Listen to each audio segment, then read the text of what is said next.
हेतना बचन जब सुनली सीता सुंदर उठेली लहंग झाराई।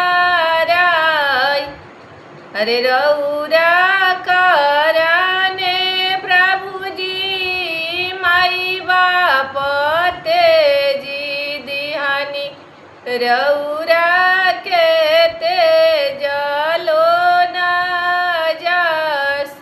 अरे रौरा